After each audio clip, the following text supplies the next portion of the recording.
ایک شخص تھا بہت ہی دیندار اور صالح اور نیک اور بہت مالدار. دولت بھی اللہ نے اس کو بہت دی تھی، دین اور دنیا دونوں اس کو خوب ملا تھا. اچانک اس کا انتقال ہو گیا. جوان بیٹے کو، اکلوتے جوان بیٹے کو چھوڑ کر گیا، اور اپنی بیوی کو. بیوی بھی اپنے شوہر کی طرح بہت نیک تھی.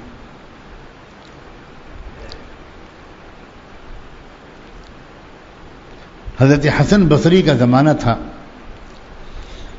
یہ بیوہ خاتون حضرت حسن بصری کے مجلس میں شرکت کی پابندی کرتی تھی. لیکن بیٹا جو تھا بہت دولت چھوڑ کر گیا تھا. اس کا باپ مفت میں جب دولت کسی کے ہاتھ میں آتی ہے تو اکثر انسان بگڑ جاتا ہے جب بغیر محنت کے دولت ملتی ہے. چنانچہ عیش پرستی میں مبتلا ہو گیا. شراب، شباب اور کباب اور بہت بڑے بڑے گناہوں میں لت پت ہو گیا. ایک وقت آیا کہ انہی گناہوں کی وجہ سے مہلک بیماری میں مبتلا ہو گیا. علاج ہوتا رہا. ایک وقت آیا کہ علاج کرنے والے طبیبوں نے کہہ دیا کہ اب چند دن بچے ہیں، کوئی علاج کا امکان نہیں ہے. ہڈیوں کا ڈھانچہ بن کے بستر پہ پڑ گیا. ماں بیچاری بہت روتی تھی، بہت بیٹے کو سمجھاتی تھی، بیٹا یہ گناہ کی زندگی چھوڑ دو، بیٹا نیک بن جاؤ، بیٹے تم میرے ساتھ چلو، حضرت حسن بصری کی مجلس میں چلو، وہاں بیٹھو گے تو دل کی کیفیت بدلے گی. لیکن وہ نہیں مانتا تھا.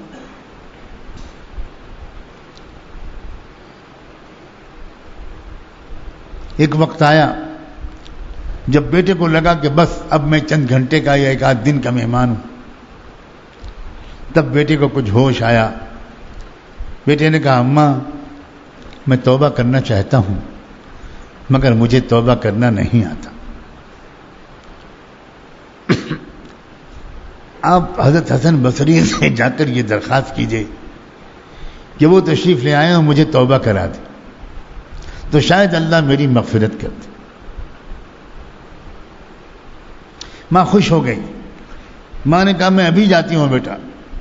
ماں نے جلدی سے اپنی اوڑھنی اوڑھی اور تیار ہو کر نکلی.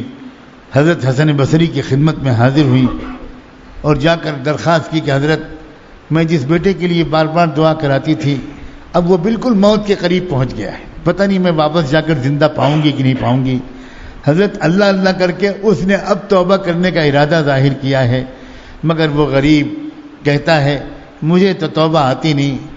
اگر حضرت تشریف لے آئیں اور مجھے توبہ کرا دیں تو شاید اللہ میری مغفرت کر دے مجھ جیسے ذلیل گنہگار کی. حضرت حسن بصری نے سنتے ہی کہا کہ ابھی تو مجھے درس دینا ہے، میں تو اس وقت نہیں جا سکتا، سینکڑوں لوگ انتظار میں بیٹھے ہیں. معذرت کر لی.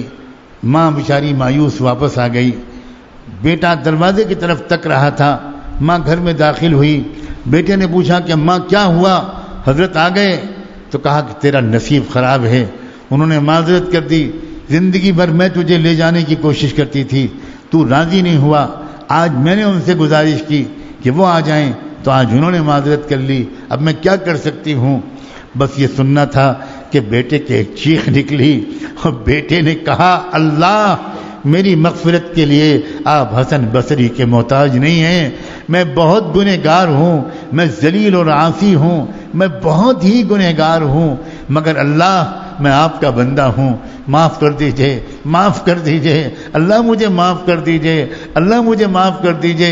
اللہ میں نے تو ایک نماز نہیں پڑھی، ایک دفعہ سجدہ نہیں کیا، اللہ معاف کر دیجئے، معاف کر دیجئے، معاف کر دیجئے. یہی کہتا ہوا اس کی روح پرواز کر گئی، انتقال ہو گیا. ماں نے چادر سے اس کو ڈھک دیا، پاس میں بیٹھی روتی رہی روتی رہی. کچھ دیر گزر گئی. ماں نے پھر اس کو باہر نکل کر محلے والوں سے کہا کہ تم جانتے ہو میرے گھر میں ایک ہی بیٹا تھا، اس کا ابھی انتقال ہو گیا، گھر میں اور کوئی مرد نہیں ہے، تم لوگ اس کو اٹھا کر لے جاؤ، اس کو غسل دو، اس کے کفن کا انتظام کرو، اس کی نماز جنازہ پڑھ کے دفن کرو، میں دفن کر دینا، میں پردے میں ہو جاتی ہوں، تم لوگ آؤ اٹھا کر لے جاؤ۔ محلے کے لوگوں نے کہا جی اماں آپ ہٹ جائیے، ہم آ کر اس کو لے جاتے ہیں، ساری خدمت ہم انجام دیں گے۔ وہ ہٹ گئیں، اس کو اٹھا کر لے گئے اور وہاں تیاری ہوتی رہی۔ جب تیار ہو گیا، ہونے لگی تو ان لوگوں کو خیال ہوا تو انہوں نے آ کر ماں سے کہا کہ یہ تو بتا دیں کہ نماز جنازہ کس سے پڑھوائیں، کیونکہ یہ تو حق وارث لوگوں کا ہوتا ہے، آپ بتائیے ہم کس سے نماز جنازہ پڑھوائے۔ اس وقت ماں کو پھر ایک خیال آیا، ماں عجیب عورت ہو، ماں عجیب مخلوق ہوتی، اپنی اولاد کا کہ کتنی محبت ماں کے دل میں ہوتی ہے۔ ایک دم ماں کے دل میں کچھ خیال آیا، ماں نے کہا اچھا رکو، میں ابھی بتاتی ہوں کس سے نماز جنازہ پڑھوانی ہے، ابھی جلدی مت کرنا۔ ماں دوڑ کے پھر گئی حضرت حسن بصری کے پاس اور جا کر حضرت سے عرض کیا، حضرت بہت گنہگار بیٹے کی ماں ہوں، اللہ واسطے آپ سے درخواست کرنے آئی ہوں، آپ چل کے میرے بیٹے کی نماز جنازہ پڑھا دیجئے، شاید اس کی مغفرت ہو جائے۔ بس اس وقت حضرت حسن بصری کو غصہ آ گیا، جلال میں آ گئے، کہا جس نے ایک سجدہ نہیں کیا زندگی بھر اللہ کے سامنے، ایک وقت کی نماز نہیں پڑھی، میں اس کی نماز جنازہ ہرگز نہیں پڑھاؤں گا۔